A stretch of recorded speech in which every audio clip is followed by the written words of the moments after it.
आगे बढ़े। तो आपका भी यहाँ पर ज्यादा समय नहीं लेते हुए आज के इस टॉपिक पर हम जाएंगे, उसके बाद हम फिर आगे की कुछ बातें और महत्वपूर्ण सूचनाएं यहाँ पर बता देंगे। ठीक है, आज हम देखने वाले हैं इंडिविजुअल डिफरेंसेस, वैयक्तिक विभिन्नता। इस दुनिया में कोई भी आदमी एक जैसा नहीं है। जैसा मैंने पिछले वक्त भी आपको बताया था, जहाँ पर हमने अनुवंश वगैरह देखा था। अब यहाँ वैयक्तिक भिन्नता देखते वक्त ये समझ में आता है कि एक भी व्यक्ति एक दूसरे जैसा सेम नहीं है। तो फर्क है, क्यों है? यहाँ तक कि एक ही माँ बाप के जो अलग अलग बच्चे हैं वो एक दूसरे से अलग अलग है। यहाँ तक एक ही माँ बाप के एक ही बीज से निर्माण हुए दो ट्विंस भी एक जैसे नहीं है, वो अलग अलग होते हैं। सो जो वैयक्तिक भिन्नता है या फिर वैयक्तिक विभिन्नता हम जिसको कहते हैं, वो अलग अलग किस्म की रहती है। जैसे कि रंग है, रूप है, चेहरा है, बदन है, देखना सुनना, यहाँ से लेकर जिसकी उसकी बुद्धिमत्ता, वजन, ऊंची, यहाँ तक कि उसकी आवड़ निवड़, इन सभी बातों में हर एक व्यक्ति एक दूसरे से अलग है। तो ये क्यों है, कैसा है और किधर है, इन बातों को जानने के लिए आज हम वैयक्तिक विभिन्नता इस चैप्टर को देखने वाले हैं। सबसे पहले हमें पता होना चाहिए कि वैयक्तिक विभिन्नता का अर्थ या उसकी परिभाषा क्या है या फिर क्या होती है। तो वैयक्तिक भिन्नता या वैयक्तिक विभिन्नता जो कहा जाता है, तो वो किसे कहा जाता है या फिर किसे कहते हैं? तो प्रत्येक व्यक्ति में जैविक, मानसिक, सांस्कृतिक, संवेगात्मक अंतर पाया जाता है। बराबर, जैविक में किस चीज से पाया जाता है? जैविक में किस चीज से पाया जाता है अंतर? बायोलॉजिकल डिफरेंसेस होता है कि नहीं? स्त्री से पुरुष अलग होता है कि नहीं? आवाज आ रही है मेरी? Yes sir. आवाज आ रही है? यस सर, तो आ रही है सर। तो इस बायोलॉजिकल में क्या होता है, स्त्री और पुरुष एक दूसरे अलग होते हैं, तथा जिसको हम क्या बोलते हैं, ट्रांसजेंडर वगैरह होता है, वो भी अलग अलग होते हैं। तो ये जो जैविक अंतर दिख कर आता है, ये इनमें दिख कर आता है। फिर अंतर और किस में दिख के आएगा? मानसिक में आएगा। जिसकी उसकी सोच अलग रहती है, बराबर, जिसकी उसकी कल्पनाएं अलग रहती है, तर्क करने का तरीका अलग रहता है, बराबर, अनुमान लगाने का तरीका अलग होता है। Yes sir. जी ठीक, सर। हर एक भावनाएं हैं, हर एक मानसिक क्रियाएं हैं, इनमें भी अंतर पाया जाता है। मेरी मानसिकता में, आपकी मानसिकता में, या फिर एक ही सम एज की मानसिकताओं में भी हमें डिफरेंसेस देखकर आता है। सांस्कृतिक होता है जिसको हम कल्चरल कहते हैं, बराबर, उसमें भी विभिन्नता है। हर एक का सांस्कृतिक नजारा अलग अलग होता है, कि वो देश का लो, दुनिया का लो, हमारे राज्य का लो, राष्ट्र का लो, भौतिक में अगर हम जिले का भी लेंगे तो वहां का भी कल्चर कुछ ना कुछ अलग रहता है। फिर हमारे जाति धर्म से लो, इन सभी में सांस्कृतिक जो कलाएं रहती हैं वो अलग अलग रहते हैं, जिसमें पहराव आता है, खान पान आता है, रूढ़ी परंपराएं, धर्म, और उनकी भी कुछ जो चलती आई हुए बातें हैं, नियम हैं, वो सभी में विभिन्नताएं दिखकर आती हैं।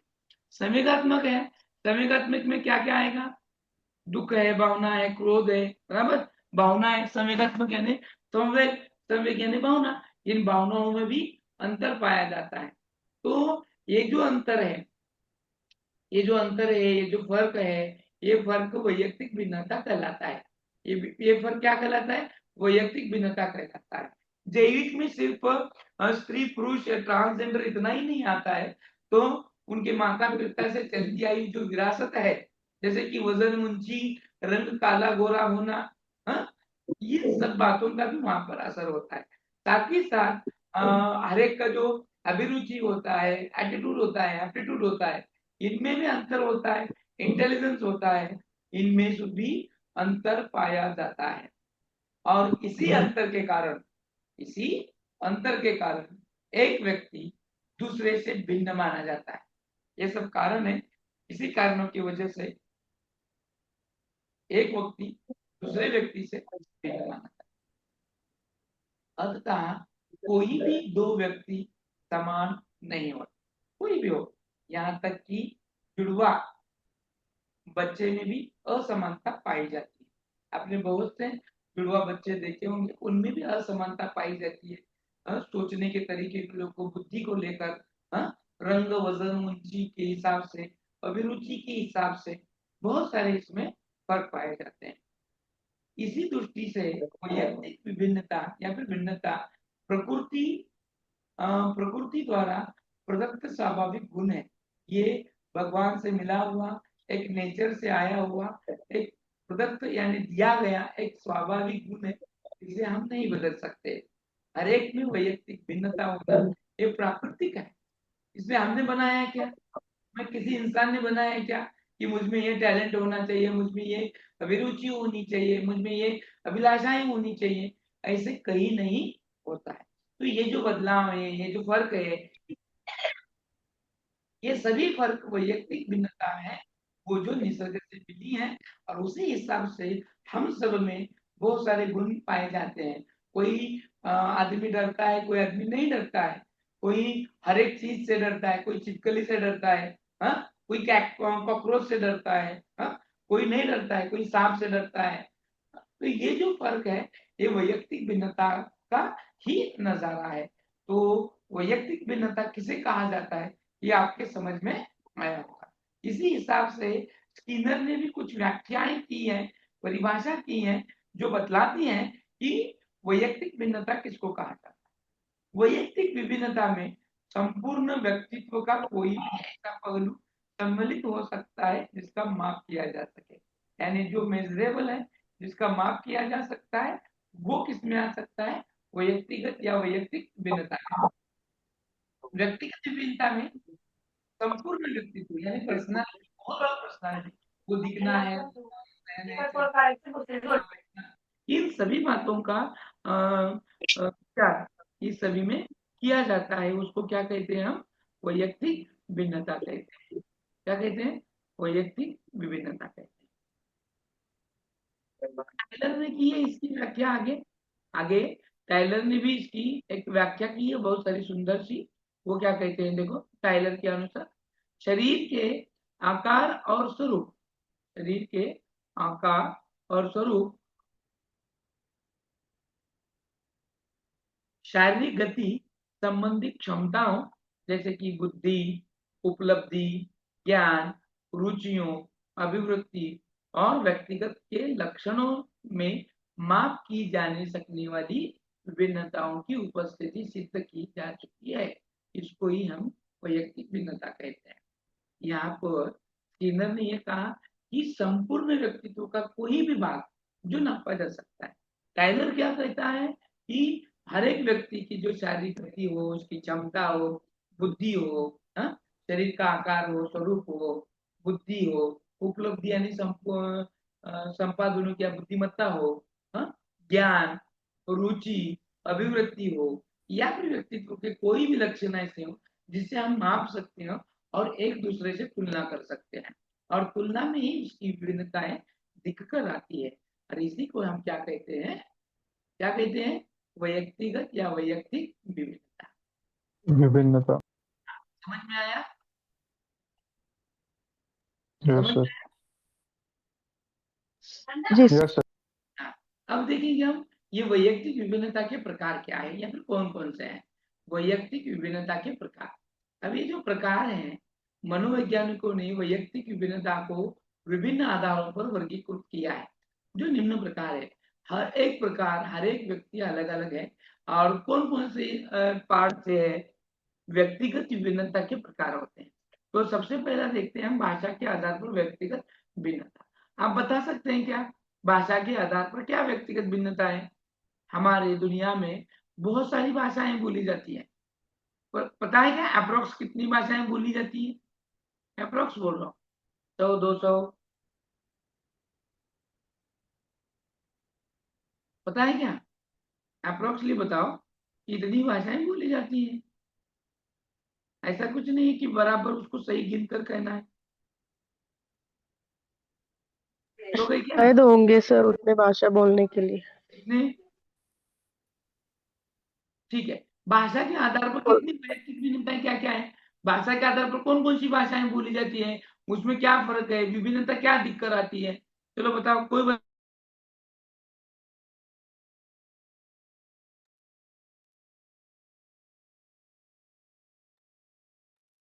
बताओ, चलो भाषा के आधार पर कैसे हो सकता है।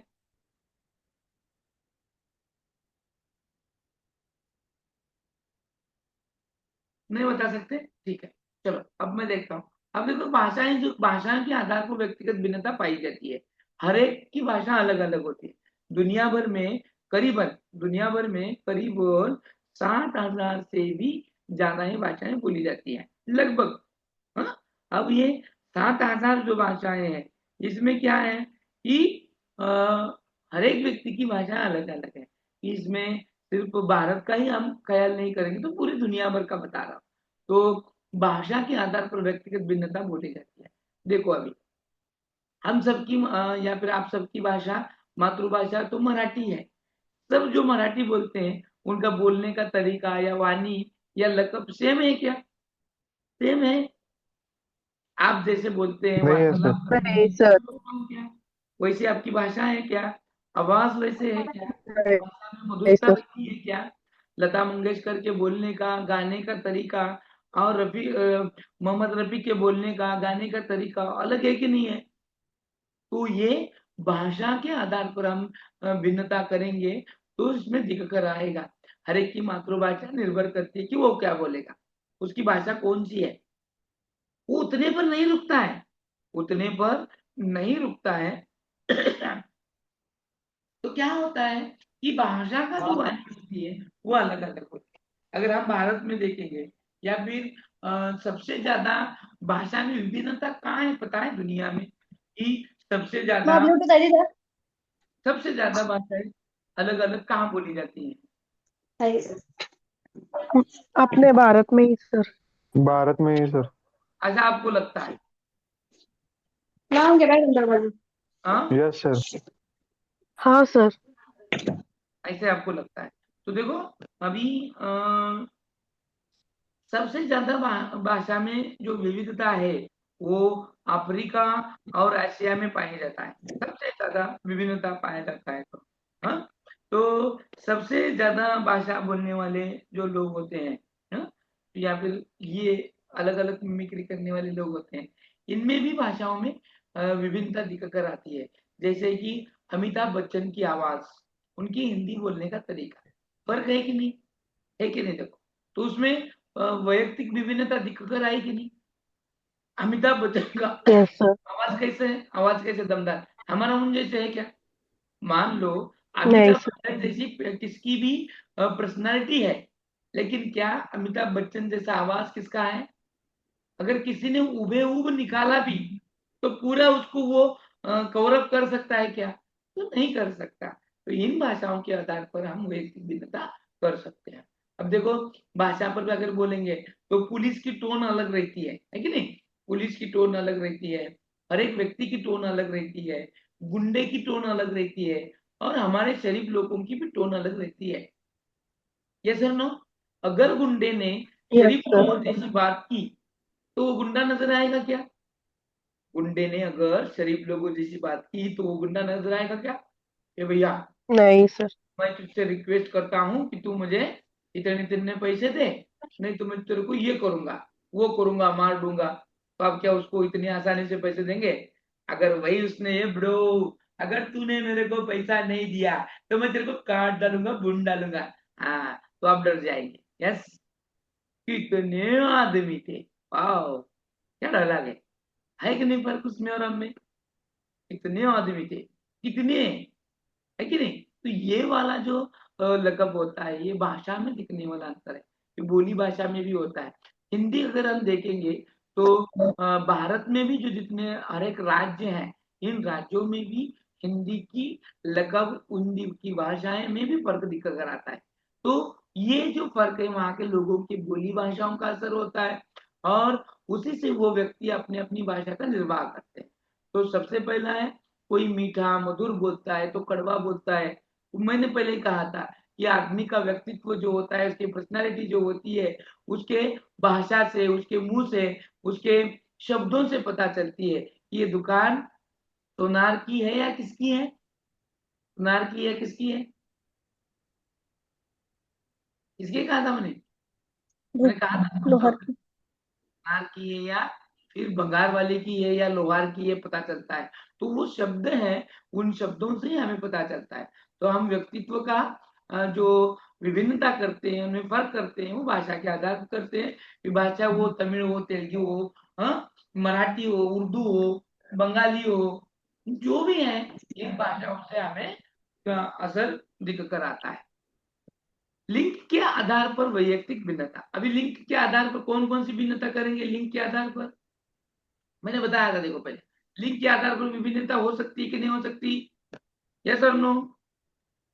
यस सर, हो यस सकती। Yes sir, yes.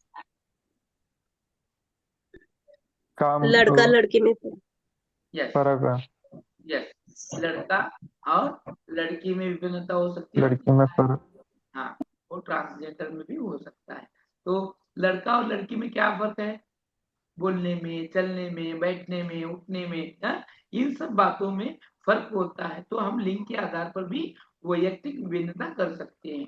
तो ये वैयक्तिक विभिन्नता के प्रकार है। पहला प्रकार भाषा के आधार पर था, दूसरा है लिंग के आधार पर। अब हम लड़का और लड़की में तो फर्क कर सकते हैं, उसके हिसाब से हमको वो विभिन्नता दिख कर आती है। इसको मैं ज्यादा बोलने की या फिर उसको ज्यादा खींचने की, तनाव करने की जरूरत ही नहीं है। आपको पता ही चल गया लिंग के आधार पर वैयक्तिक भिन्नता किन किन बातों में दिख कर आती है। शारीरिक रचना हो या फिर रहन सहन हो, खान पान हो, इन सभी बातों में उनका क्या है, विभिन्नता दिख कर आती है। इतना ही नहीं, एक स्त्री दूसरी स्त्री से भी अलग होती है, उसका रहन सहन, उसका खान पान, उसके बोलने का तरीका वगैरह वगैरह, बुद्धि, हाँ, ऊंची, हाइट, कलर, इन सब बातों में भी विभिन्नता दिख कर आती है। फिर है बुद्धि के आधार पर वैयक्तिक विभिन्नता। है क्या? बुद्धि के आधार पर वैयक्तिक भिन्नता दिख कर आती है। जैसे कि कौन कौन सी बुद्धि? यस सर, सोचने अलग अलग सोच रखते हैं हर एक की सोच सब। अलग होती है। बुद्धि, बुद्धि मैंने कहा बुद्धि, हमने बुद्धि के सर लक्षण देखे, बुद्धि के हमने प्रकार सर देखे, बुद्धि का मंद बुद्धि, वितरण कुशाग्र देखा, बुद्धि। मंद बुद्धि का बुद्धि, वितरण देखा, कुशल बुद्धि। वितरण में हमने कैटेगरी देखी है, वर्गवारी देखी है। मंद बुद्धि, कुशाग्र बुद्धि, सामान्य बुद्धि। हाँ, और ये बुद्धि के आधार पर हम वैयक्तिक भिन्नता कर सकते हैं कि जड़ बुद्धि है, मंद बुद्धि है, अल्प बुद्धि है, सामान्य है, शीघ्र प्रतिभा संपन्न। प्रतिभाशाली है। बुद्धिशाली है, सृजनशील है। इन बुद्धि के आधार पर हम क्या कर सकते हैं? वैयक्तिक भिन्नता कर सकते हैं। हाँ, लर्निंग डिसेबल भी है कि नहीं? इनसे हम क्या कर सकते हैं? बदलाव कर सकते हैं, व्यक्ति में विभिन्नता पाई जाती है। हर एक व्यक्ति जिसके पास इंटेलिजेंट होता है, उसके हिसाब से वो बनता है। अब देखो, बुद्धि के काम होते हैं, जैसे कि हर एक की काम, बुद्धि करने का काम करने का तरीका अलग अलग होता है, बुद्धि पर डिपेंड होता है। कोई भी ऊंची स्तर पर जाता है, कोई भी ऊंचे पद पे जाता है, वो बुद्धि के हिसाब से ही जाता है। बराबर? कभी देखा है कि आपने जड़ बुद्धि वाला देश का पंतप्रधान बन गया? देखा है क्या कहीं? अगर ऐसा हो गया तो नहीं सर। नहीं सर, ऐसा हो भी गया तो क्या हो जाएगा? देश आगे नहीं बढ़ पाएगा फिर। हाँ, जड़ बुद्धि वाले को तो उसको ही रेस्ट की जरूरत है, उसको ही सपोर्ट की जरूरत है। वो देश को क्या सपोर्ट करे? वो देश को आगे ले पाएगा? नहीं। तो व्यक्ति में जो विभिन्नता पाई जाती है वो बुद्धि को लेकर है। जड़ बुद्धि, मंद बुद्धि, अल्प बुद्धि, सामान्य बुद्धि, प्रतिभाशाली हो या फिर को शीघ्र बुद्धि वाला हो, सृजनशील हो, अलग अलग तर्क करने वाला हो, ये सब बुद्धि के आधार पर होता है। उसी के हिसाब से लोग अलग अलग होते हैं। तो कोई बुद्धि के हिसाब से व्यवसाय में आगे है, कोई नौकरी में आगे है, कोई इंटेलिजेंस में आगे है। बहुत सारे ऐसे पद, उन्नति यहाँ है जो बुद्धि के हिसाब से आगे चली गई है। हमारे वो सुंदर पिचाई है जो किसके सीईओ थे, वो क्या है अभी, गूगल के थे ना, सुंदर पिचाई, पता है क्या आपको? हाँ सर। हाँ, तो ये हमें देखने मिलता है कि बुद्धि असल में इंसान को कहां से कहां लेके जाती है, और हम में और उनमें क्या फर्क होता है। बुद्धिमानी इंसान आगे प्रगति करते जाता है, मध्यगति वाला उसके हिसाब से वो प्रगति करता है या फिर वहीं का वहीं रह जाता है। हाँ? तो सबसे महत्वपूर्ण है कि बुद्धि और बुद्धि के हिसाब से ही वैयक्तिक भिन्नता पाई जाती है। परिवार एवं समुदाय के आधार पर वैयक्तिक भिन्नता। अब परिवार और समुदाय के हिसाब से पाया जाता है क्या? पाया जाता है, वैयक्तिक भिन्नता पाई जाती है। अब परिवार देखेंगे, फिर समुदाय देखेंगे। परिवार से कैसे होता है? परिवार होता भी है कि नहीं होता है? संस्कार होता है सर, होता है।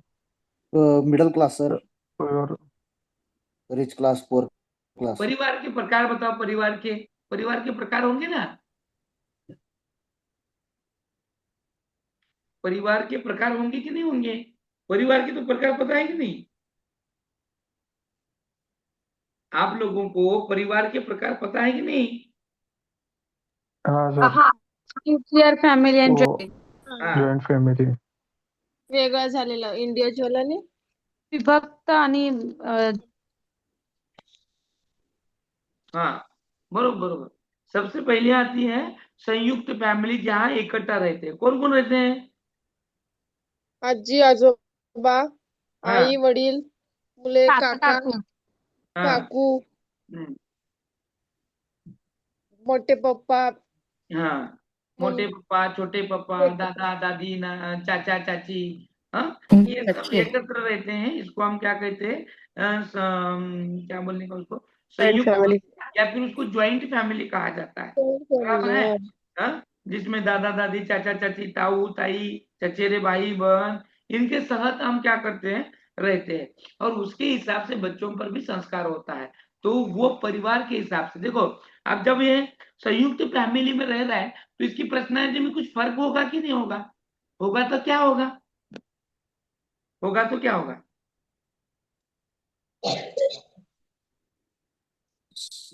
सर उसका बिहेवियर थोड़ा सा कुछ अलग से होगा। बात करने का तरीका भी अलग होता है। कोणाशी कसं बोलायचं सबकी रिस्पेक्ट करेगा सर। हाँ, बराबर। उसके संस्कार अच्छे होंगे सर। हाँ हाँ। ब्रेन एक ग्रोथ और जल्दी होगी, भाषा सबसे जल्दी बेहतरीन भूल होगा कि उसका नेचर हेल्पफुल होगा। वो सभी से वो समायोजन कर सकता है, सभी से वो घुल मिल सकता है, सभी के साथ रह सकता है। ये सबसे बड़ी उसकी क्वालिटी होगी।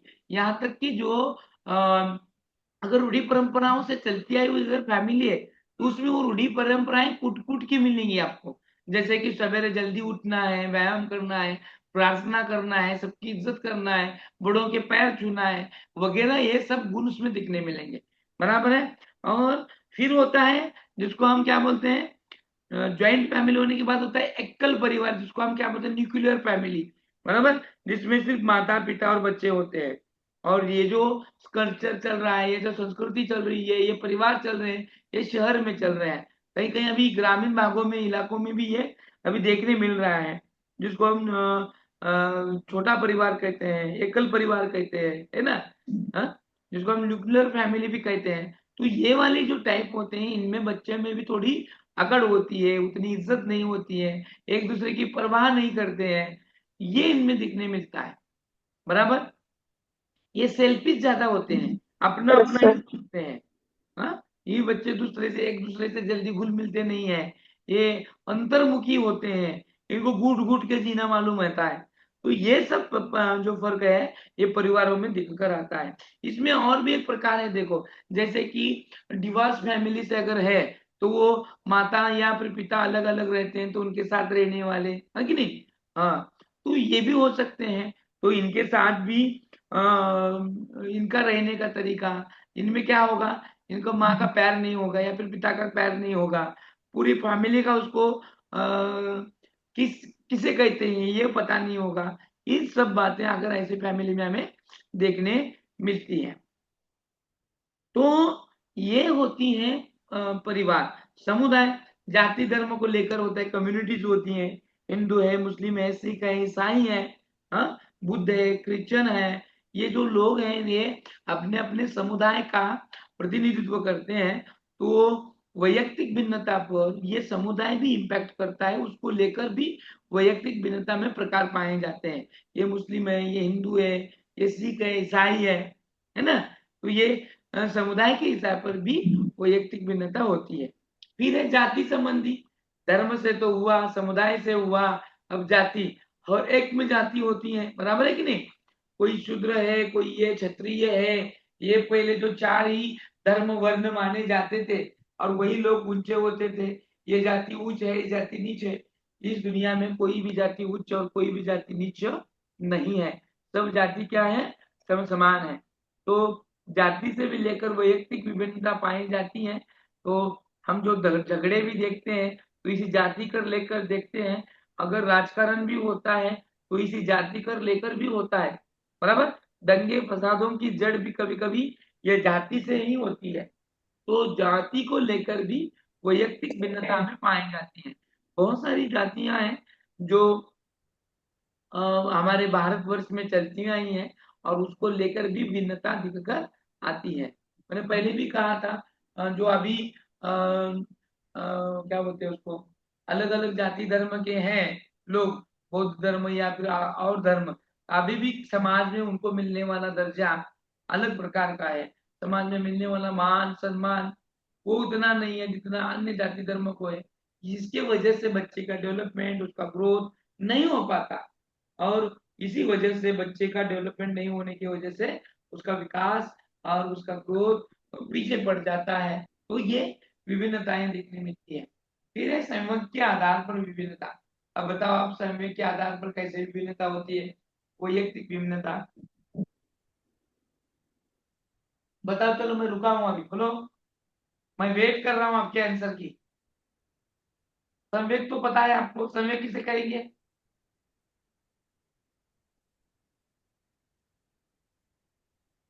अरे बोला, झोपले का कहाँ है? इमोशंस सर गति, पढ़ने की गति सर।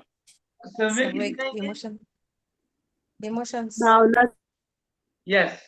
अब इमोशंस को लेकर, भावनाओं को लेकर कुछ फर्क है कि नहीं? कौन कौन सी भावना, अगर उसमें की एक भी भावना लेंगे तो बहुत सारा हमें अंतर दिख कर आएगा। जैसे कि क्रोध, किसी को क्रोध जल्दी आता है तो किसी को कितना भी करो क्रोध ही नहीं आता।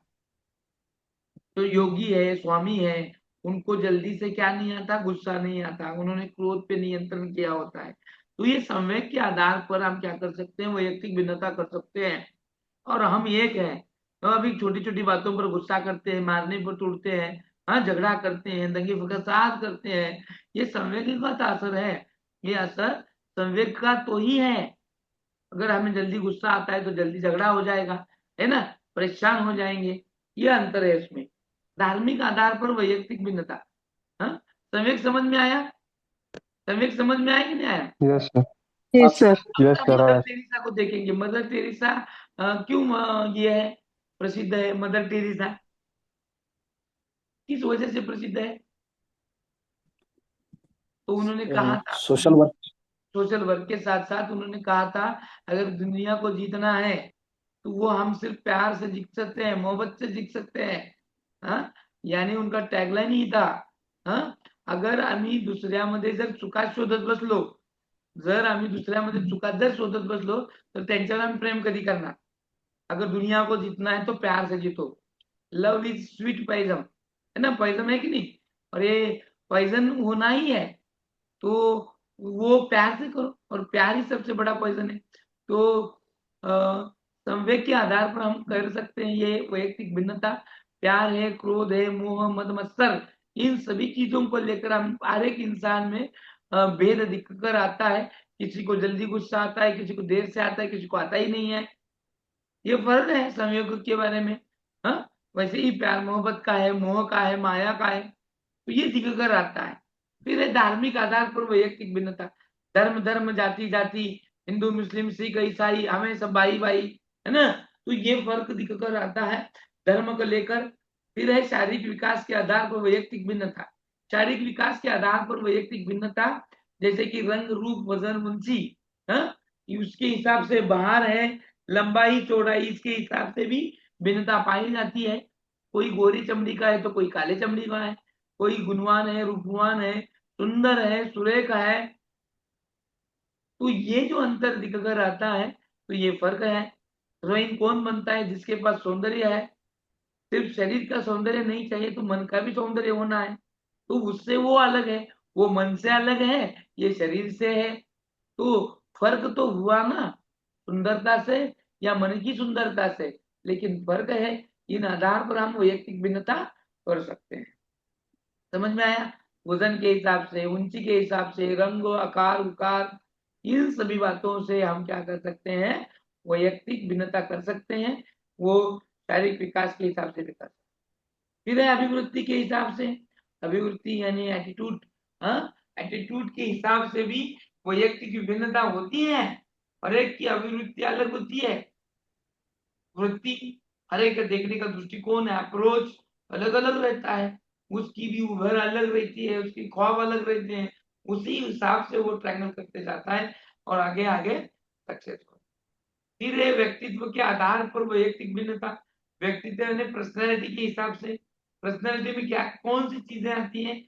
दिखना है, हाँ, दिखना, सुंदरता, ऊंची, वजन, इन सभी बातों का गहरा असर होता है। साथ ही साथ व्यक्तित्व में यानी पर्सनालिटी में सिर्फ बाहरी सुंदरता नहीं तो भीतरी भी बातों का वहां पर विचार किया जाता है। जैसे दिखना है, सोचना है, हाँ, फर्क है, अनुमान है, तर्क करना है, इन सभी बातों में भी वो एक भिन्नता पाई जाती है। पर्सनालिटी, पर्सनालिटी में देखेंगे तो नाना पाटेकर, सलमान खान एक जैसे हैं क्या? सलमान खान की जो पर्सनालिटी है वो और तुम्हारे अभी नाना पाटेकर की पर्सनालिटी क्या डिफरेंसेस है? दोनों भी एक्टर हैं, दोनों भी हीरो हैं, दोनों भी फेमस हैं, लेकिन अंतर है कि नहीं? है कि नहीं? यस है सर। सर, है। किन बातों को लेकर है दोनों में अंतर? किन बातों को लेकर है? हाइट में, दिखना, दिखना, हाइट में। हाँ, दिखना दिखना फिजिक है, डिफरेंट उनके, है। और बोलने का तरीका। करेक्ट, वेरी नाइस, बोलने का तरीका और दोनों का फिजिक ड्रेसिंग सर। डिफरेंट है। Dressing dressing. है। नाना पाटेकर क्या पहनते हैं, वो क्या पहनेगा, ड्रेसिंग को लेकर किया। और वेरी नाइस, दोनों का सही फिजिक कहा, अलग आप है। एकदम सही लाइन से जा रहे हैं। तो व्यक्तित्व के आधार दोनों का पर एटीट्यूड भी अलग है सर। हाँ, अभिवृत्ति दोनों की एटीट्यूड भी अलग है। एटीट्यूड भी अलग है। इतना ही नहीं तो बोलने का तरीका अलग है, दिखना है, बाहरी पर्सनालिटी छोड़ो, अंदर की पर्सनालिटी भी, दोनों में डिफरेंसेस है कि नहीं? अभी ये नाना पाटेकर को भी सामाजिक ये करने की आदत है, सोशल वर्क करने की आदत है। सलमान खान को भी सोशल वर्क करने की आदत है। अब डिफरेंसेस कहाँ आता है देखो। हाँ, नाना पाटेकर ने हर एक तरीके के रोल किए हैं। वो विलन के रोल में भी जाता है, वो सीरियस रोल बनाता है, वो हॉरर में भी जा सकता है और इधर भी आ सकता है। क्या ऐसे सलमान खान कर सकता है क्या? दोनों में डिफरेंसेस है कि नहीं है? न- है सर। है सर। ये फर्क है। और इसी फर्क के हिसाब से हम क्या करते हैं, वैयक्तिक विभिन्नता करते हैं। तो हमने ये वैयक्तिक विभिन्नता के क्या देखे? प्रकार देखें। वैयक्तिक विभिन्नता के हमने क्या देखे? प्रकार देखे। प्रकार। प्रकार देखें। समझ में आया आपको प्रकार? यस प्रकार सर। समझ में? Yes sir. अब देखना है वैयक्तिक विभिन्नता के कारण। कारण, यानी वैयक्तिक विभिन्नता क्यों होती है, किसको लेकर होती है, इसीलिए वैयक्तिक विभिन्नता के कारण अभी हमें देखना है। क्या कारण है कि वो वैयक्तिक विभिन्नता है या फिर इंडिविजुअल डिफरेंसेस हैं, एक व्यक्ति दूसरे व्यक्ति के समान क्यों नहीं है, ऐसा क्या वजह है, क्या वजह है?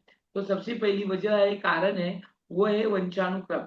वंशानुक्रम में से क्या होता है, तो जिसको हम डीएनए बोलते हैं, वो डीएनए कहाँ से आते हैं? हमारे पूर्वजों से, माँ बाप से आते हैं। माँ बाप के माँ बाप से, उनके माँ बाप से, दादा दादी, चाचा चाची, इनकी ओर से हमें मिली भगत आ चुकी है और ये वंश में आता है और उसी वजह से डीएनए में बनता है और हम अलग होते हैं। अगर बच्चे में अगर गुण आता है तो माँ के भी गुण आते हैं, बाप के भी गुण आते हैं। फिर बाप के आएंगे तो वो बाप जैसा हो जाएगा, माँ के आएंगे तो माँ जैसा। लेकिन एक बेटे में या बेटी में दोनों के भी गुण अंदर होते हैं।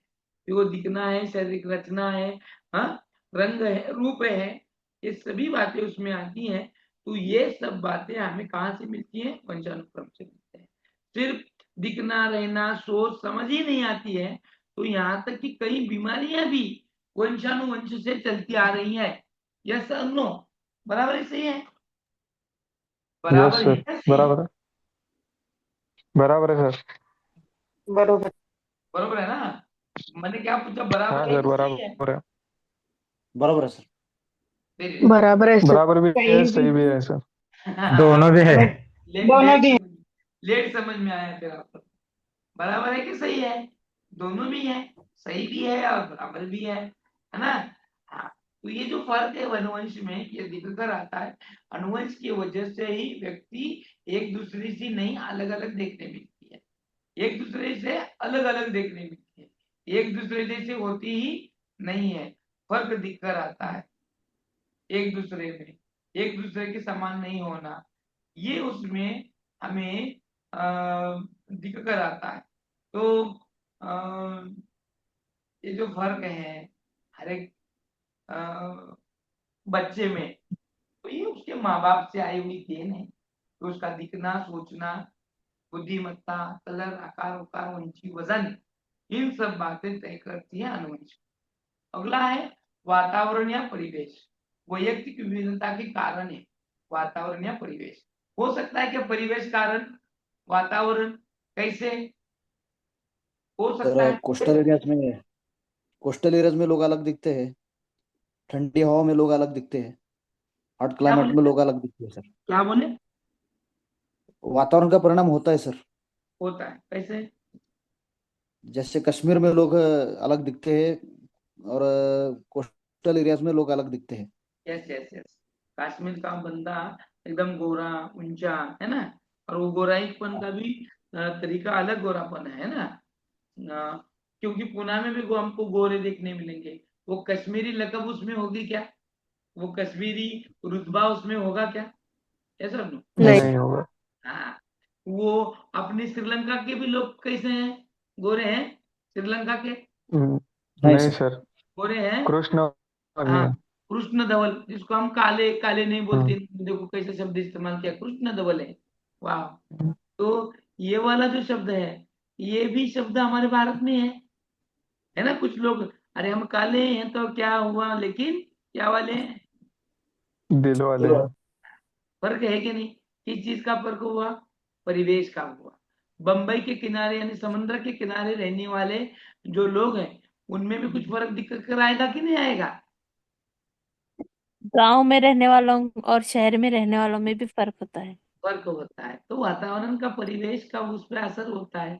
गांव के लोग डटे कट्टे मजबूत, सभी समस्याओं को हल करने में आगे आगे, और इनकी जो रोग प्रतिकारक शक्ति है, इम्यूनिटी पावर, वो किन से ज्यादा है? शहर वाले लोगों से ज्यादा शहर है। वालों से खुली हवा ज्यादा में है। रहने की वजह से सब कुछ ताजा मिल रहा है। हाँ, फसल अच्छी उग रही है, ताजा ताजा खाने मिल रहा है। लेकिन यही जब गांव से शहर में चला जाता है, तो पुरवठा जिसको हम बोलते हैं ना, वो कम होने की वजह से लोग क्या करते हैं, कृत्रिम बनाते हैं, दवाइयां मारते हैं, और वो वाला खाना उनको मिलता है। अब आपने देखा होगा बहुत सारे वीडियोस ऐसे हैं कि जो बाजी पाला होता है, तरकारी होती है, वो न सूखे बोल के मार्केट में उसको ताजा रखने के लिए क्या इस्तेमाल किया जाता है पता है आपको? तो बहुत सारे केमिकल का इस्तेमाल किया जाता है। जैसे अगर हम कोथिंबीर जिसको बोलते हैं, धनिया, हाँ, वो अगर है, वो सुबह में जिस तरह से वो ताजी टोटवीट है, क्या वो शाम तक वैसी रहेगी? रहेगी इतना सारा धूप सहन करने के नहीं बाद? सर। नहीं रहेगी नहीं। सर। फिर भी फिर भी उतनी ही फ्रेश, उतनी ही ताजी हमें मार्केट में दिखने मिलती है शाम के वक्त। क्या फंडा हो सकता है? मानिए कोई उस वक्त लेके आया होगा, लेकिन जो उस वक्त नहीं, सुबह में मार्केट में से लेते हैं और बेचते हैं, उनके पास ऐसा क्या जादू है कि वो उसने उतनी ही धनिया को ताजा तवाना रखा है? तो उसका कारण है केमिकल्स। केमिकल में अगर उसने उसको डालकर निकाले, तो मानो वो हमेशा ताजगी सहन होगी। और ऐसा खाना हमारे पेट में जाएगा, तो क्या हम पर असर अच्छा होगा? हाँ। नहीं होगा। नहीं हाँ। सर। नहीं होगा। जैसे कि अंगूर है, सेब है, ये अच्छे बड़े जल्दी पके, इसीलिए बहुत केले सारे हैं। केमिकल का इस्तेमाल किया जा रहा है। अब हम चिकन खाते हैं, मटन खाते हैं, क्या आपको पता है ये चिकन मटन जल्दी बनने के लिए उन पशु पक्षियों को भी इंजेक्शन, अलग अलग फूड दिए जाते हैं, जिससे उनकी ग्रोथ एंड डेवलपमेंट फास्ट होती है, वो कम दिनों में ज्यादा मैच्योर होते हैं, मानो 30-35 दिन में वो खाने लायक हो जाते हैं। कैसे पॉसिबल है ये दवाई का असर है। और ऐसा हम खाना खाते हैं तो हम भी मैच्योर हो जाएंगे ना जल्दी। यस और नो? फिर yes sir. Yes sir. Yes sir. इसीलिए हमारा पहले लोगों कितने साल जीते थे? 100+। हाँ, आप लोग कितने तक कब जी रहे हैं? 100+ है? अभी 60 50 तक भी 60 तक पहुंचे तो चले बहुत है जा सर। अब 5 6 या 10 साल के बच्चों को हार्ट अटैक आ रहा है। क्या कारण हो सकता है? ऐसा क्या डिफरेंस है? तो ये खान पान का बदलाव है, विकास का प्रमाण है।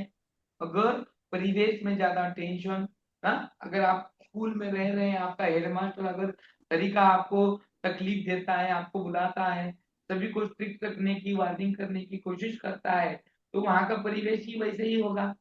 बराबर। अगर आप घर में आते हैं तो चिड़चिड़ा हमेशा रहेगी, झगड़ा रहेगा, तो आप पर भी वो असर रहेगा। तो ये वातावरण और परिवेश का असर है। अब ये स्पार्टा नामक देश है, स्पार्टा। अभी स्पार्टा में क्या है कि बहुत से लोग लड़ाकू हैं। लड़ाकू मतलब, लड़ाकू का मतलब झगड़ा करना नहीं। अब यहाँ पर लड़ाकू वो होता है जो सीमा पे जाके लड़ता है। अभी भी योद्धा। जानते हैं। तो यहाँ स्पार्टा में कारण भी यही है कि भौगोलिक वहाँ का इलाका, और उस इलाके की वजह से बाहरी आक्रमण ज्यादा होते हैं, और इसीलिए वहाँ के लोग सैन्य में हो जाते हैं। तो वहाँ का परिवेश ये कहता है, वहाँ का वातावरण ये कहता है कि आप झगड़ालू बनो, आप हमेशा लिए देश के लिए मरने की सोचो। ये वाला जज्बा, ये वाला रुतबा, ये वातावरण की वजह से, परिवेश की वजह से मिला है। फिर है आयु एवं बुद्धि। अब आयु वैयक्तिक विभिन्नता के कारण आयु भी हो सकती है और बुद्धि भी हो सकती है। आयु कैसे हो सकती है वैयक्तिक भिन्नता के कारण में? एडल्ट की सोच अलग होगी और यंग की सोच थोड़ा सा अलग होगी। बोलो ना, बताओ चलो।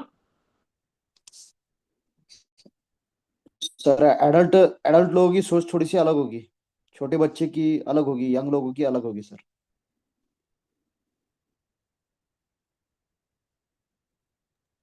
बोलो ना, उनका काल भी। आयु में फर्क होता है कि नहीं? जो वैयक्तिक विभिन्नता के कारण में सबसे बड़ा और एक महत्वपूर्ण कारण है आयु।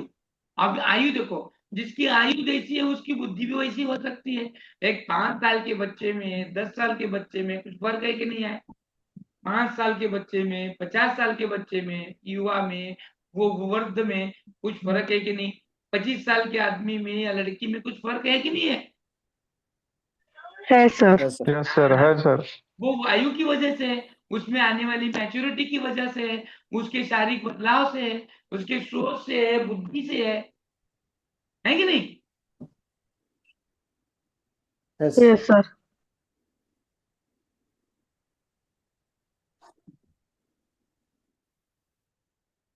है कि नहीं? ये फर्क है कि नहीं उसमें? और ये आयु की वजह से, आयु आयु में आने वाले बदलाव की वजह से है। हाँ, अब देखो, हमारे पिता में और हम में कुछ अंतर है कि नहीं? कि वो सोच कर लेके होगा, दिखने में लेके होगा, शारीरिक बदलाव में होगा। हाँ, ये सब वैयक्तिक बदलाव जो आते हैं ना। देखो, कभी कभी हमारे माता पिता से झगड़े हो जाते तो कहते हैं ना वो, हमने तुम्हारे से ज्यादा क्या है, अनुभव है ना, दुनिया कहते। देखिए। हाँ, दुनिया देखिए। हा, दुनिया देखी आहे, तुमच्यापेक्षा आम्ही जास्त पावसाळे उन्हाळे खाल्लेले आहेत, आमचे केस काय अशीच पांढरी झालेली नहीं है, ये वो बोलते हैं कि नहीं? तो ये जो कारण है वो आने वाले एक्सपीरियंस से है, उनकी आयु की वजह से, उनकी बुद्धिमत्ता की वजह से उनमें वो बदलाव दिख कर आता है।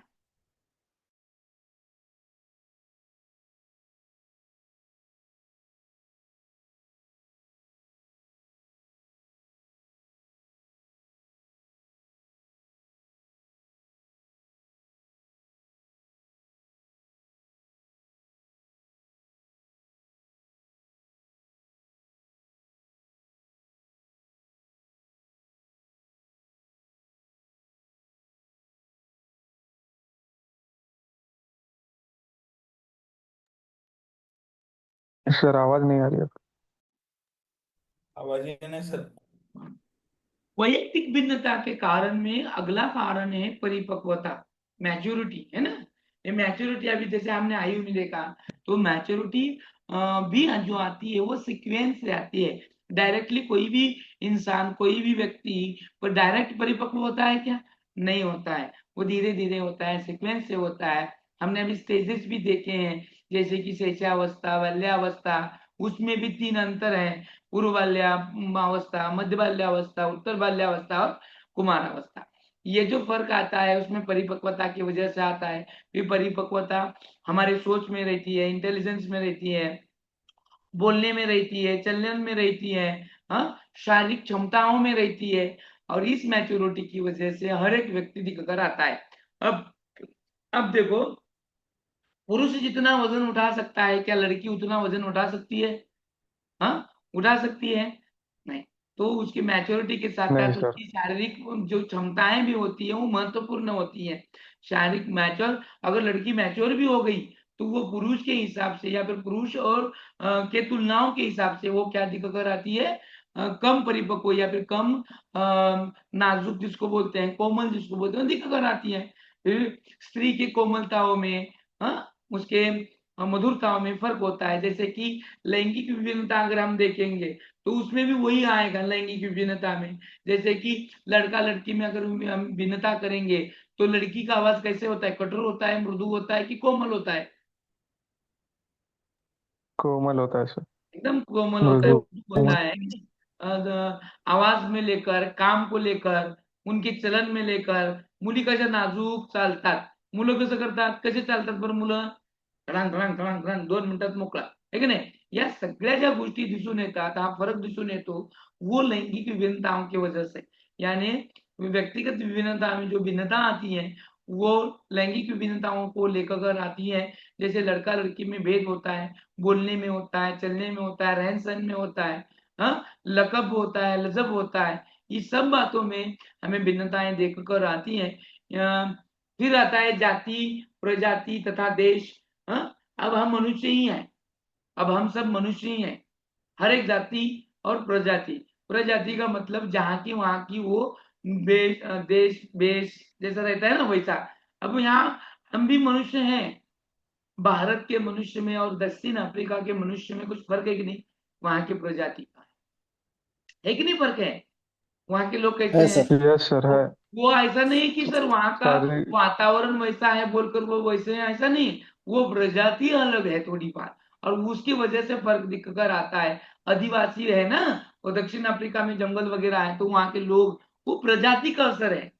देश को लेकर, भेष को लेकर फर्क होता है हर एक देश में। जैसे कि अमेरिका हो, इंडो ग्रीक जिसको बोलते हैं हम, वो उनकी प्रजातियों को लेकर, जातियों को लेकर असर हमको दिखकर आता है। यस सर, नो, बराबर है कि नहीं? जैसे कि यस यस सर। सर। आदिवासी और आदिवासी प्रजाति होना, है कि नहीं? भिल्ल होना, ये जो लोग हैं, ये लोगों में जो बदल दिखकर आता है, भिन्नताएं दिखकर आती हैं, उनको लेकर है। और फिर है शिक्षा और आर्थिक दशा।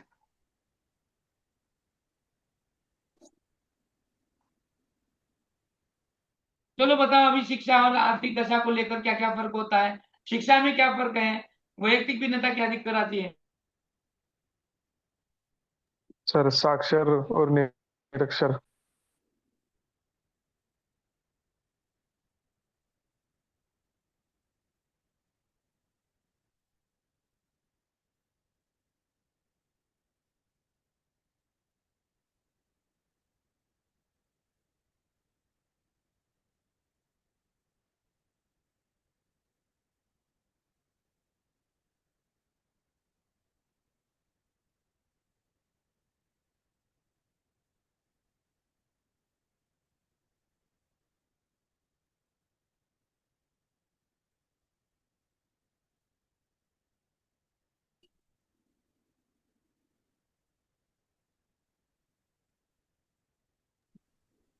आवाज येत नहीं है।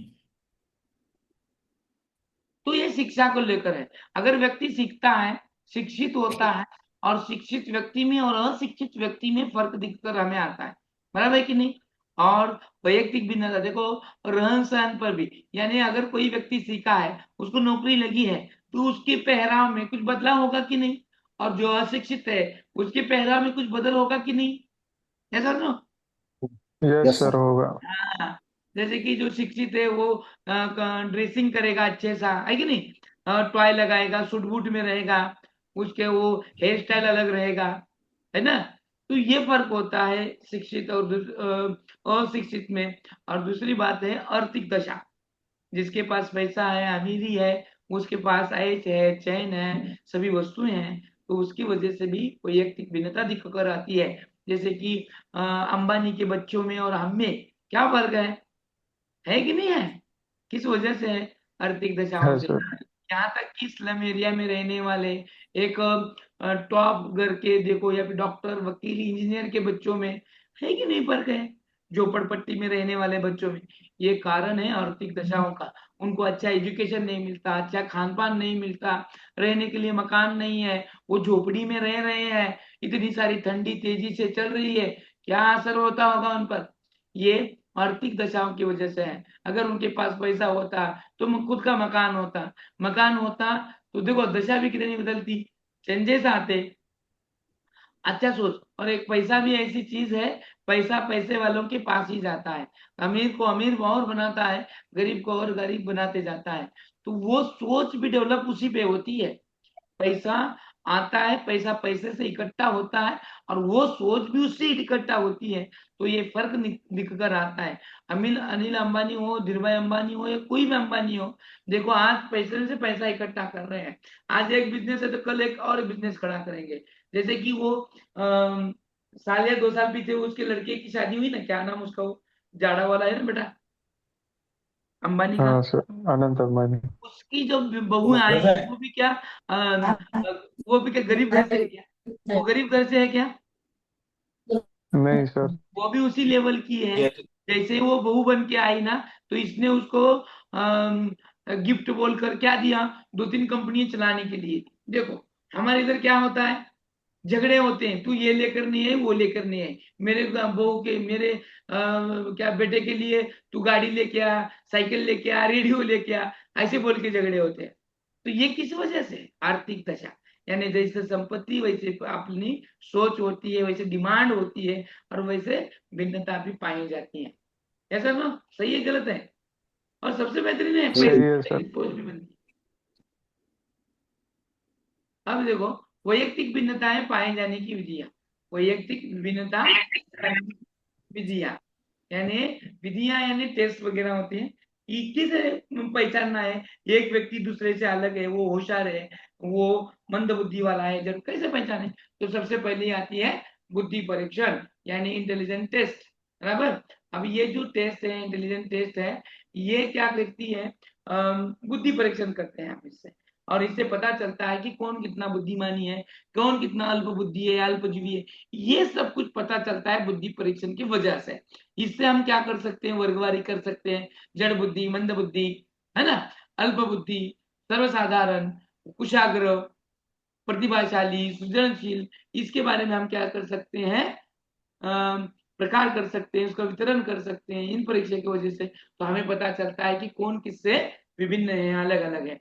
उपलब्धि यानी अचीवमेंट टेस्ट।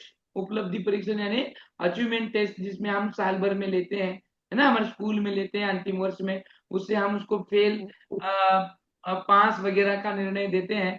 तो इस उपलब्धि से पता चलता है कि अगर 11वीं पास होने वाले बच्चा 12वीं पास होने वाले बच्चे के पास कौन किससे होशियार है, या फिर उसके लायक है कि नहीं है। ये वैयक्तिक विभिन्नता जानने की एक क्या है, एक तकनीक है कि नहीं है? उपलब्धि की वजह से जो बच्चे 8वीं पास हो गए और फेल रह गया, वो क्या है, क्या जानते हैं? कुछ भिन्न हुआ कि नहीं हो, एक दूसरे से भिन्न हुए कि नहीं हुए? हाँ। Yes sir. 8वीं निकालनी पड़ेगी, वो मैच्योर हो जाएगा, वो अलग बच्चों से अलग दिखेगा। ये है। फिर है संवेग भावना परीक्षा, इमोशनल टेस्ट। इमोशनल टेस्ट होते हैं जिसकी वजह से क्या होते हैं, एक दूसरे से हम क्या होते हैं, अलग हैं, किसके पास कौन सा इमोशंस है, किस तरह के इमोशंस है पता चलते हैं। ऐसा ना, इन इमोशन की वजह से एक दूसरे से अलग होने की एक क्या मिलती है, एक तकनीक मिलती है, एक पहचान मिलती है। कौन कितना क्या बोलते हैं उसको, अलग है, किसकी सोच कितनी अलग है, किसके संवेग अलग है, कौन कैसे भावनाओं पर नियंत्रण करता है। गुस्सा आने पर, क्रोधित होने पर, हाँ, भय, प्यार, मोह, मद, मत्सर, ये जो स्वरूपी हैं, इनसे वो कौन कितने अपनी भावनाओं को कंट्रोल कर सकता है, इसका हमें टेस्ट लेने आता है। तो इससे पता चलता है कि कौन किससे अलग है और कितना अलग है, कैसे अलग है। आगे है अभी क्षमता परीक्षण, ठीक है नहीं, इसमें कितनी कैपेबिलिटी है, कैपेबिलिटी टेस्ट, क्षमता, कौन सी इसमें जानने की हर एक क्षमता होती है ना, कैपेबिलिटी, शारीरिक क्षमता होती है, बौद्धिक क्षमता होती है, हाँ, गणित को समझने की क्षमता होती है, बुद्धिमत्ता को समझने की क्षमता होती है, विज्ञान को समझने की क्षमता होती है, ज्योग्राफी को समझने की क्षमता होती है। ये अलग अलग अभिक्षण होते हैं, कोई क्षमताएं होती है, कैपेबिलिटी होती है, वो अलग अलग होती है। उसे हम क्या कर सकते हैं, पहचान सकते हैं, और वो पहचानने की भी कुछ ना कुछ टेस्ट होती है, वो जानकर हम किसमें किस चीज की कैपेबिलिटी है वो पहचानते हैं। अगली है अभिरुचि, जिसको इंटरेस्ट टेस्ट कहते हैं। इसकी वजह से हम हर एक को अपने अपनी हर एक को क्या करते हैं, हम अपने अपनी आवडीनुसार. हाँ आवडीनुसार स्ट्रीम में बेचते हैं, शाखाएं, अभिरुची, मला जर विज्ञानात आवड असेल तर मी विज्ञानात आहे, मला डॉक्टर व्हायचं असेल तर, नाही मला असं व्हायचंय, मला वकील व्हायचंय, तर त्याला आम्ही सांगू का तू सायन्स साइड घे म्हणून वकिलाला। तो वो जो है अभिरुचि, किसमें कितनी है, कौन सी चीज की है, वो गायक होने वाला है या वादक होने वाला है, गाने वाला है कि बजाने वाला है, ये इससे समझ में आता है। तो ये अभिरुचि टेस्ट भी महत्वपूर्ण है, और अभिरुचि टेस्ट की वजह से बच्चे को उसकी उसकी क्षेत्र में उसको हम भेज सकते हैं, वो उन्नति कर सकता है, और उसी हिसाब से उसको हम क्या कर सकते हैं, गाइड कर सकते हैं। और फिर है व्यक्तित्व परीक्षण, जिसको पर्सनालिटी टेस्ट कहा जाता है। इसमें कौन सी चीज की सिर्फ बाहरी नहीं, तुम अंदरूनी भी उसका टेस्ट होता है। उससे हमें पता चलता है कि एक दूसरे से हम जो भिन्न है वो किस वजह से है, कैसे हैं, इन सभी बातों पर हमें क्या होता है, समझ में आता है। और इसी वजह से जो वैयक्तिक भिन्नता है वो जानने की ये टेस्ट है।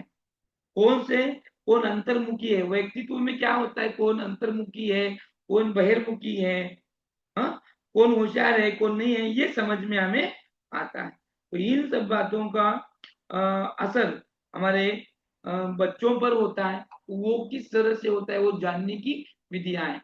कभी कभी बच्चों में ये जो गुण होते हैं हमें पता ही नहीं होते, तो हम जब ऐसे टेस्ट लेते हैं तो उन टेस्ट से हमें पता चलता है कि बच्चों में कौन कौन से गुण हैं, किस तरह के गुण हैं, और उससे हमें वो गाइड कर सकते हैं। बराबर है, समझ में आया। अगला है Yes, शिक्षा sir. के क्षेत्र में वैयक्तिक विभिन्नता। अब देखना है हमारे जो क्षेत्र है टीचिंग का, हम जो पढ़ा रहे हैं, शिक्षा दे रहे हैं, एजुकेशन दे रहे हैं, तो इनमें हर एक बच्चा एक दूसरे जैसा नहीं होता है। हमारे क्लास में अगर मानो 40 बच्चे हैं, तो आपने अभी कहा सर कि एक बच्चा दूसरे बच्चे जैसा नहीं होता है।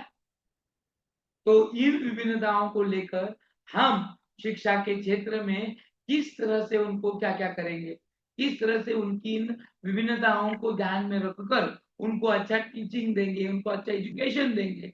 तो सबसे पहला है कि हम जब भी करिकुलम बनाते हैं या फिर किसी एज को पढ़ाने की कोशिश करते हैं, उनके लिए करिकुलम फ्रेम करते हैं, या वो करिकुलम के हिसाब से हम टीचिंग करते हैं, टीचिंग मेथोडोलॉजी का इस्तेमाल करते हैं, तो वो बच्चे विभिन्न स्तर के हैं ये देखकर, ये मानकर ही करते हैं। देखो, फिर शिक्षा का स्वरूप भी अलग अलग होता है, अलग अलग रखते हैं। सबसे पहले देखेंगे शिक्षा का स्वरूप यानी नेचर। हम एजुकेशन का नेचर अगर देखेंगे तो यहाँ पर बच्चा क्या बनना चाहता है उस हिसाब से हम उसका सिलेबस रखते हैं, उस हिसाब से उसको पढ़ाते भी हैं। जैसे कि कौन कौन से स्ट्रीम है हमारे पास, आर्ट है, साइंस है और कॉमर्स। तो ये तीन जो स्ट्रीम है उनकी जो स्ट्रीम का जो सिलेबस है वो अलग अलग है। हमारे सामने जो बच्चे आते हैं वो कोमल है, नाजुक है, उनमें अभी ज्ञान देना है, उनमें भरना है ज्ञान को। तो इन सब बातों को जब हम ध्यान में रखते हैं तो हमें एजुकेशन किस तरह का देना है ये पता होना चाहिए। हमें एजुकेशन किताबी देना है कि जीवन उपयोगी देना है, ये पता होना चाहिए। इसीलिए एजुकेशन का नेचर यहाँ पर पूछा गया और दिया गया है। अब जब यहाँ पर नेचर दिया गया है, पूछा गया है, तो यहाँ पर सबसे महत्वपूर्ण यही है कि उसको किस चीज का नेचर है, यानी फिर उसका स्वरूप क्या है। हर एक बातों को जब हम पढ़ाते हैं, दिखाते हैं, सिखाते हैं, तो इन बातों को हम ध्यान में रखते हैं।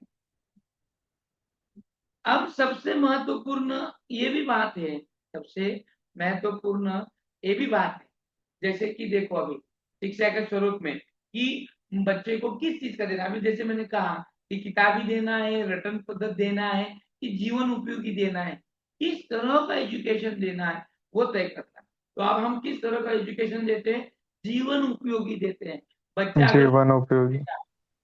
यहाँ पर जीवन में स्कूल में पढ़ेगा तो उसको जीवन में उस ज्ञान का उपयोग होना है, इस तरह का हम क्या करते हैं, शिक्षण देते हैं। तो वो शिक्षण देते वक्त हमें वैयक्तिक भिन्नता को ध्यान में रखना है। अब ये क्लास में मानो 40 बच्चे हैं और ये 40 बच्चों को हमें ये जीवन उपयोगी शिक्षा देना है, तो हम इन बच्चों को, हर एक तो बच्चों को नहीं ध्यान में ले सकते 40 बच्चों को, लेकिन हम ये तय कर सकते हैं, कैलकुलेट कर सकते हैं कि हमारे स्कूल में जो 40 बच्चे हैं, ये 40 बच्चे भी जो हैं वो जो घंटा होती है वो घंटा की आकार की तरह डिस्ट्रीब्यूट होते हैं, यानी मतिमंद बच्चे और ज्यादा कुशार बच्चे। हाँ, तो ये जो बच्चे होते हैं वो कम होते हैं, ये क्या होते हैं, कम होते हैं। और सबसे ज्यादा वो जो होते हैं, इसको कर्व कहा जाता है। ये जो मैथमेटिक्स लैंग्वेज है उसमें इसको क्या कहा जाता है, कर्व कहा जाता है।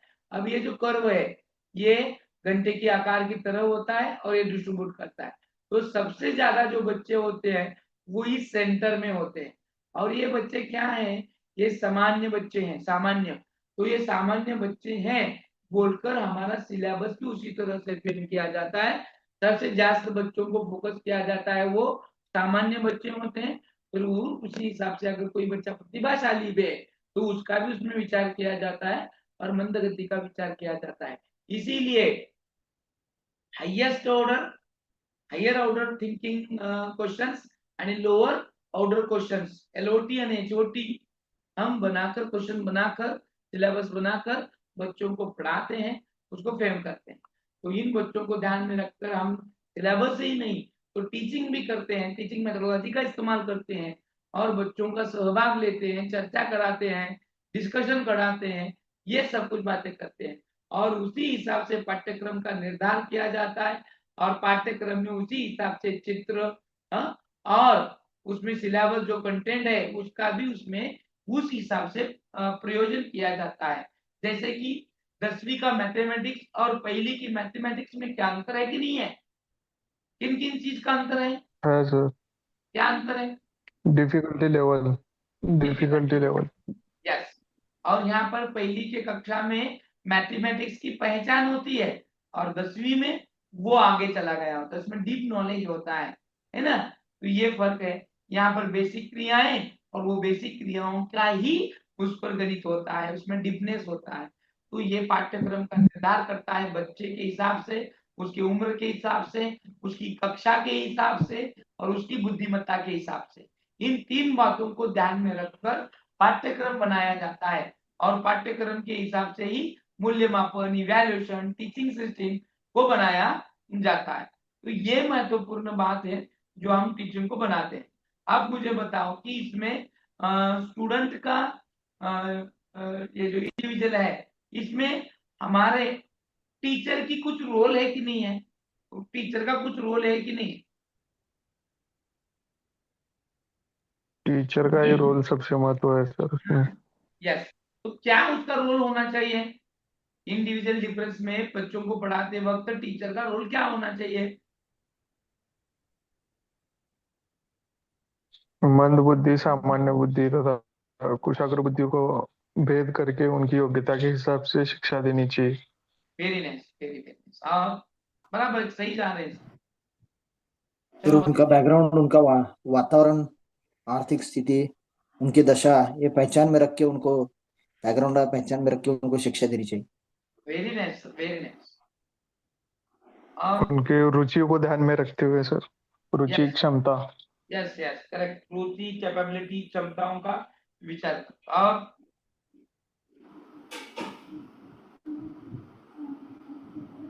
और जीवन उपयोगी देनी चाहिए सर। यस, जीवन में उपयोग। किसी में कंपैरिजन नहीं करना चाहिए सर। हाँ, very nice, very nice. Comparison नहीं करना है एक दूसरे से, क्योंकि इंडिविजुअल डिफरेंसेस है। उसकी क्षमता ही उतनी है, उसकी बुद्धि ही उतनी है, इसीलिए वो राजू को देखो, वो 90% लाया, तू 70% ला रही है। ऐसा नहीं कहना है, तुलना नहीं करना है, कंपेयर नहीं करना है। और ये कंपेयर की वजह से ही बच्चा एक दूसरे से आगे नहीं जा पाता, खुद को खोखला समझता है। हाँ, तो हर एक में कैपेबिलिटी अलग अलग होती है। रामू में आगे बढ़ने की होगी, शामू में क्रिकेट में होगी, खेल में होगी, वो कहीं ना कहीं आगे होगा ना उस बच्चे से लेकर। उसमें की कैपेबिलिटी, उसमें के जो इंडिविजुअल डिफरेंसेस है वो अलग है। ये समझना है हमें। इसीलिए हमें घर में भी कभी बच्चों की तुलना दूसरों से, बच्चों से नहीं करनी है। अगर हम दूसरों के बच्चे के साथ अगर तुलना करते हैं तो उसकी कैपेबिलिटी देखो, उसकी बुद्धिमत्ता देखो, उसका परिपक्वता देखो, वो सब कुछ देखो, उसकी आर्थिक दशा देखो। आर्थिक दशा भी महत्वपूर्ण है। उसको फैसिलिटी मिलती होगी, उसको ट्यूशन होगा, उसका ख्याल रखने वाला होगा, केयर टेकर होगा। हम बिजी लाइफ वाले मिडिल क्लास, यहाँ पर स्कूल की फी भरने के लिए पैसे नहीं है, तो उसको एक्स्ट्रा का क्लास कहाँ से लगवाएंगे? फिर तुम्हारा बच्चा उतना कहाँ पे जा पाएगा? तो इन सब बातों को ध्यान में रखकर हम बच्चों से कंपेयर करेंगे, उन बच्चों को पढ़ाने की कोशिश करेंगे। यहाँ तक कि हमसे समझना भी है, बच्चों को समझ बच्चों का हमें समझना है। जितना हम बच्चों को अच्छा समझेंगे तभी हम उसको आगे बढ़ पाए। ठीक है, और किसी को कुछ कहना है?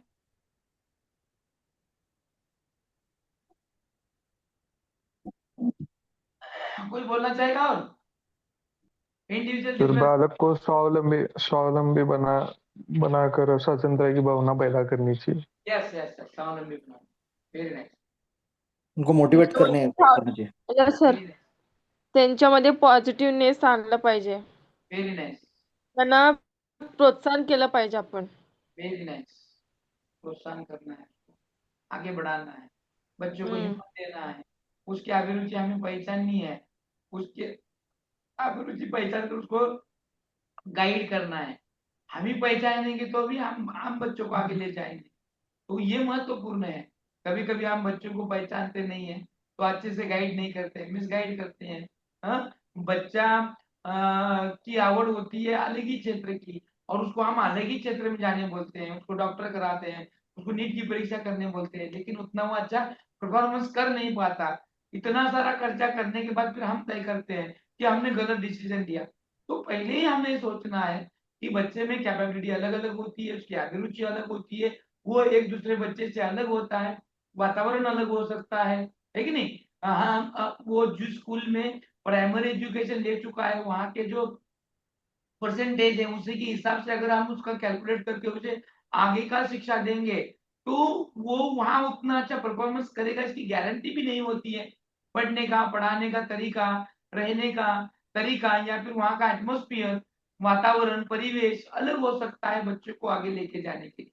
तो ये सब बातें महत्वपूर्ण है, और इन बातों को ध्यान में रखकर इंडिविजुअल डिफरेंस करना है, बच्चों को आगे लेके जाना है, उसको गाइड करना है, और उसको मोटिव करना है। हाँ? उसके आत्मसम्मान को ठेस पहुंचे, ऐसा कुछ भी नहीं करना है। ठीक है, तो यहाँ पर हम रुकेंगे। उन्होंने क्या बोला है सर, मध्येच माइक चालू झालेला दिसतोय। समझ में आया आप सभी को ये? Yes sir. ठीक है, तो इन यस सब सर. बातों को समझकर हम यहाँ पर रुकेंगे। और मेरे हिसाब से मैं कल सुबह सवेरे, हाँ, आज तक मैंने कहा था वो अरेंज नहीं कर पाया, लेकिन कल सवेरे 6 बजे क्लास लूंगा मैं। 1 घंटा का हुनर लूंगा, लेकिन 100% श्योरली लूंगा। वो क्लास होगा ओके सर। ईवीएस का, ईवीएस का होगा। कल सवेरे 6 बजे मिलेंगे। तब तक के लिए गुड नाइट, शबा खैर, अल्लाह हाफ़िज़।